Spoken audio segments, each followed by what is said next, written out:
I have two kids, a toddler and a preschool girl, and my sister has a son who's a toddler. She's a mommy blogger and embraces the white beige aesthetic. This preference is reflected in every room of her apartment, including seasonal decorations, and she's pretty intense about it. I never said anything to her about it as it brings her joy. Some months ago, I stumbled upon a TikTok channel where a woman adopts a fake German accent to review fashion for what she calls sad beige babies. It's really funny. It's become an inside joke at our home. My nephew was seated on my lap with my parents and husband during our recent visit to her apartment. We were playing. I was wobbling him on my lap and pretended to eat his little arms. I unintentionally slipped into the sad beige baby persona as I was talking gibberish. I didn't anticipate it becoming an issue. However, when I mentioned sad beige baby, my sister became furious. She expressed frustration, stating she's tired of people critiquing her decorating preferences. When my brother tried to explain that it was meant as a joke and that she was too uptight about her aesthetic, she angrily spilled her red wine on the white tablecloth near me, exclaiming, "Are you happy now?" She then asked us to leave and has since inundated me with direct messages on Instagram, sending me numerous mommy accounts sharing the same aesthetic. My mother believes I should apologize for my unintentionally rude comment. I'm utterly taken aback because, in truth, it wasn't even directed at my sister. My nephew happened to be wearing a beige sweater and made an exaggerated sad face which prompted laughter, thus me calling him a sad beige baby. Am I the idiot here? Everyone's the idiot here. You for your comment that got out and her for overreacting. Also, this made me laugh. She's sending me numerous mommy accounts sharing the same aesthetic. I'm not sure what she thought would persuade you about her good taste by sending lots of equally beige mommies for you to look at. LOL. That's the whole joke. Lots of beige moms are paying tons of money for a burlap potato sack or a stuffed animal that looks like someone's first knitting mistake. Listen, if you're confident enough to make it your whole aesthetic, you have to be confident enough not to care when people think it's ugly. There will always be haters, so you must be secure in your decisions. I think that's why she lashed out in all honesty, especially with the, "Look, other moms are doing it too." It just screams that she was already insecure about it. I disagree. OP, you are the idiot. You've intentionally engaged in a social media trend repeatedly that mocks your sister's lifestyle and turns it into an inside joke to mock sad beige babies. The joke is so prevalent in your life that you couldn't avoid mocking her in her own home.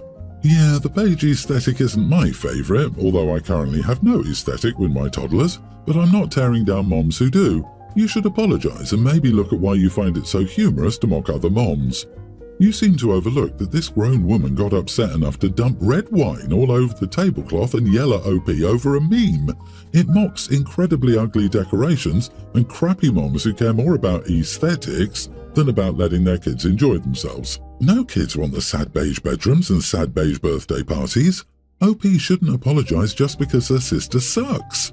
Some people think parents, especially mothers, should never be criticised and should always be supported even in their worst choices for their kids because the grown woman's feelings are more important to them than what's best for the kids. Exactly. That's why I'm firmly on the team, not the idiot. Like, girl, you threw wine on your tablecloth because your sister made a joke? Someone else has been giving a heck about this and OP snapped.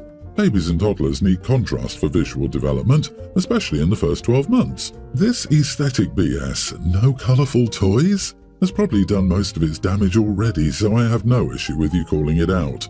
I'm sorry she's so sensitive. She must know deep down that it's weird to drain all colour from a child's life. My 28 female brother Alex, 33, his wife Rachel, 35, and their daughter, Infant, are staying with me because they're back in our hometown for the month and our parents' house is being renovated, so they have nowhere else to stay. I'm a nurse and work strange shifts sometimes. A few nights ago, I got home at around 2 a.m. after my shift. Usually I work either day or night shift, so getting home at 2 a.m. was unusual, but it happens sometimes. Anyway, I walked into the house as quietly as I could, but the stairs creaked, so Rachel heard me come up. The next morning, she asked if coming home at 2 a.m. would be a regular occurrence because I woke her up. She asked if I could avoid coming home at such hours or walking up the stairs because she'd wake up. I said I'd avoid it as best I could, but some things will be unavoidable and I apologize in advance. She keeps complaining whenever my brother or I walk up or down the stairs when she's trying to take a nap or at night when she's asleep. She's been complaining about literally everything. She'll say stuff like, "Ugh, this Wi-Fi is crap. Ugh, this area is too noisy, I can't sleep. Ugh, this couch is bad for my back. Ugh, the fruits here are terrible. Ugh, these forks are too thin." If she were complaining about things I could change easily, I wouldn't mind because I want them to enjoy their stay here. But hearing her complain about everything under the sun is draining. I hate coming home from work just to hear her complain and complain and complain. Yesterday, after she complained about how much she hates my induction stove and told me I should just get a regular gas stove, I said I keep my house just as I like it, so she shouldn't worry about it. She said, "Yeah, it's how I like it, but it makes it difficult for guests." I said I barely ever have guests and the only reason they're staying with me is because I wanted to do them a favour, but that they're absolutely welcome to get a hotel if she'll just complain about everything. She told my brother about our conversation and he said I'd put him in a tough spot because he can't afford to get them a hotel or Airbnb for weeks, but now I've made his wife not want to stay with me anymore. I said that's all on his wife and none of that is my problem. Things are very hostile and weird around here now. Am I the idiot? Girl, I don't even know why you need to apologise for walking up the stairs in your house. Your sister-in-law is a tad too entitled and she needs a reality check. Stop tiptoeing around her, literally and figuratively. You are not the idiot, but you need to sit both of them down and tell them that you want them to stay, but your complaint tolerance level has been reached. They are free to stay, but one more complaint and the decision to stay is yours, not theirs. How dare OP enter their own house and want to go to their own bed when they get home from work? The one she's working to pay for the roof over sister-in-law and brother's head. Absolute monster. From the sound of it, OP would have to stay out all day and night due to sister-in-law taking naps. Oh, come on now. Can't you be just a little more accommodating? Just fix the Wi-Fi, make a sign that explains to anyone in the area that you have important company and therefore they all need to be quiet. Replace your silverware and get a gas stove. And for goodness sake, learn to levitate so you don't bother anyone in your home. I mean, isn't the reason that you have a home so that you can host other people? Also, after you've replaced everything, you should go stay at a hotel so they feel more comfortable. Don't be ridiculous, she'll obviously have to get the stairs rebuilt, quickly and quietly, and maybe have a separate higher quality apartment built for them to stay in next time. OP, it's time to stomp up the stairs a few times so she realises how quiet you've been, or run the vacuum. I'm sorry you have to put your brother in a tough spot. He has to tell his wife they literally can't afford to be rude to people who host them. She needs to apologise to you. Seriously, if you were letting me stay at your house after working a bonkers shift, I'd make sure I laid out a snack and crap for you. This lady is rude as heck. To make a long story short, my 44 female father, 73, passed away earlier this year. He only had 2 daughters, my sister and me. My sister has 3 daughters and I only had 1 son, teen, until my youngest son, grammar school age, was born. My father's will specified that he wanted his male grandson to have his gold pocket watch, a vintage Patek Philippe worth a fortune. However, he made this will years ago before I had my second son, so of course he had 2 grandsons when he died. I got the watch on my eldest son's behalf, and as I handed it to him, I proposed we find a solution to include my youngest as well. Maybe the watch can belong to both of them. Perhaps we could sell it and split the money into their college funds. My son said that I shouldn't propose anything because the watch belongs to him and I'm putting him in a tough spot. I said he should consider that he's not the only grandson anymore. My husband, the father of my youngest, not my oldest, said I was an idiot to make this proposition and should just drop it. I disagree because I left the decision up to my son and didn't force anything. What a load of crap. You are the idiot. Your father made his wishes very clear and you know he wanted his firstborn grandson to have the watch. Even your son's stepdad says you're an idiot, and yet you're guilt-tripping your oldest son into sharing or selling what is rightfully his. You can pretend that's not forcing him to do anything. Still, you'd be delusional because that's a lot of pressure on your son to do the right thing by your definition versus honour his grandfather's wishes by everyone else's definition. I strongly encourage you to honour your father's wishes and apologise to your son for putting him in such an uncomfortable position. The watch is 100% his, and he should cherish that memory rather than cheapen it by asking him to sell it. The idea that you would take this inheritance and sell it to give a young kid cash against the will of the grandfather, your older son, and your own father strikes me as terrible parenting. It's also clear that the only thing that matters to you here is the financial value of the watch. What is it with all these people trying to steal their child's inheritance to make it fair to someone not in the will? The only fair thing to do is honour the bequest of the will. Another parent will gladly sacrifice the child of their prior marriage to kiss the butt of the new golden child. How do you tell your older son that he's been replaced with a shiny new upgrade? What else have you stolen from your old, used and expired child? It's bonkers that your husband gets it and you don't. That's not your inheritance. You don't get to say anything about it. My husband, 38, and I, 38 female, have 3 kids. Our daughter, Christiana, young teen, Liam, preteen male, and Sarah, toddler female. Christiana has a boyfriend, Colden, a young teen. Colden is a good kid. He plays baseball, is an A student, and is a sweet boy. I also know that he and his friends call each other out when they do something terrible. He's told me stories about how he and his friends called out one of their friends for saying something phobic. They do this by roasting each other sometimes, but it encourages good behaviour. Colden sometimes goes to my husband and me for advice. A few months ago, he came to us after his friends roasted him for a racially insensitive comment he made. You could tell he was remorseful. Last night, Colden and Christiana were in her room together. My husband and I were on the porch watching Liam and Sarah play in the yard. Suddenly, we are interrupted by Colden storming out the house and he's walking angrily. We tried to stop him since he didn't have a coat and was wearing shorts. We told him to come inside and ask what was wrong.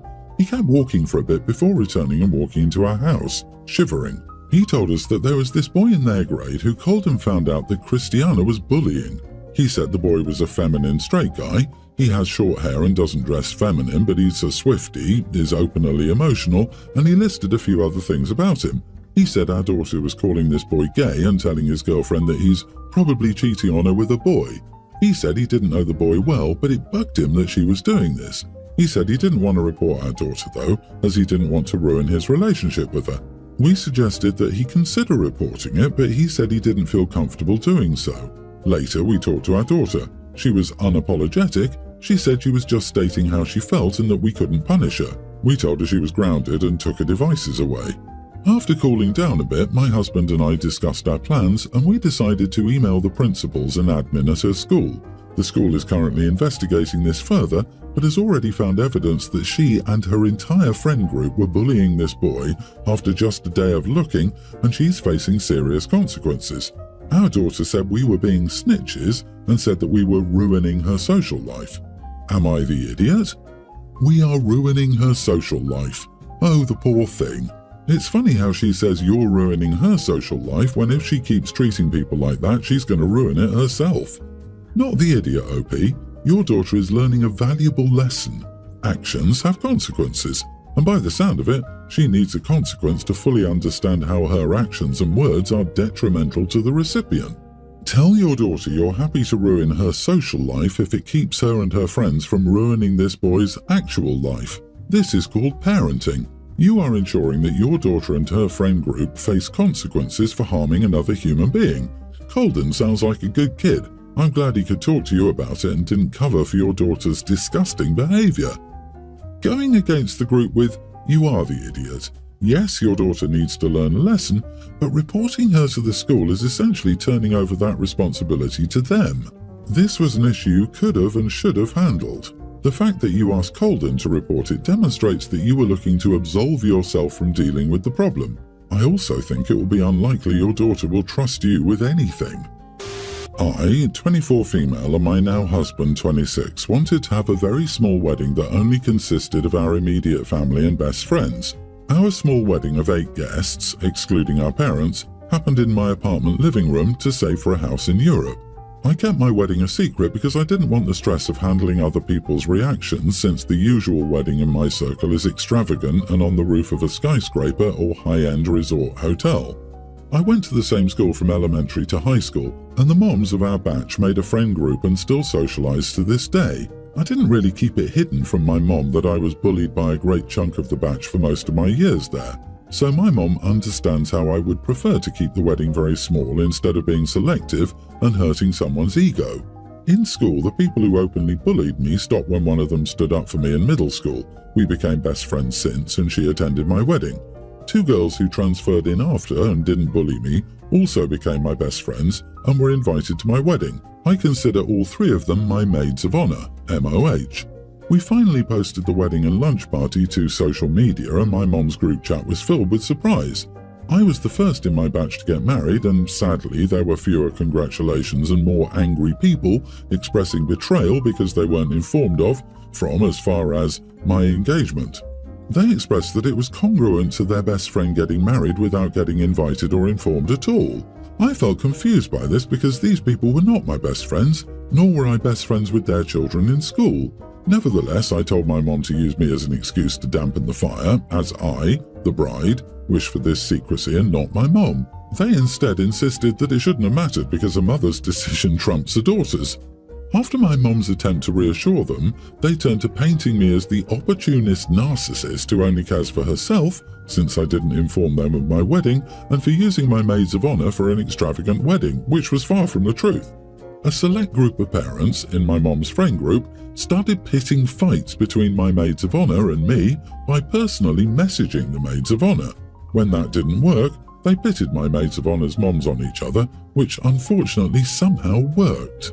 My mom, being overwhelmed by all this, blocked the people fanning the flames. They took this as evidence to show how the apple doesn't fall far from the tree and how easy it is for my mom to throw more than a decade of friendship down the drain.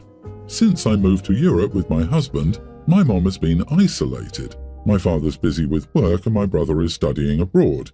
I feel awful when I video call her, and she seems depressed seeing her closest friends now scared to even reply to her chat. OMG, not the idiot. Let's see, the moms are bullying your mom and their children bullied you. Yeah, the apples don't fall far from the trees. Sorry to break it to you, but your mom never had friends to begin with. Good for you for having the wedding you wanted, and I hope your mom can make some real friends. Holy crap, all those women are just trying to act like high schoolers. Basically, your mom has been friends with a bunch of bullies, and they use your wedding as an excuse to turn her into their new target. I cringed when reading, "A mother's decision trumps a daughter's." They're poor children.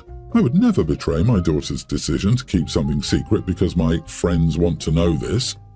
Unfortunately, your mom chose a very cliquey, toxic group to be friends with. I doubt this is the first time these women have behaved this way. The danger is that you either walk on eggshells with the leaders, or eventually they will find a reason to turn on you. I'm sure your mother is hurting. Just like it hurts in middle school, it hurts as an adult when your friend group turns on you. Try to encourage your mom to get involved in different groups. Think of any hobbies or things she's always wanted to try. Good luck.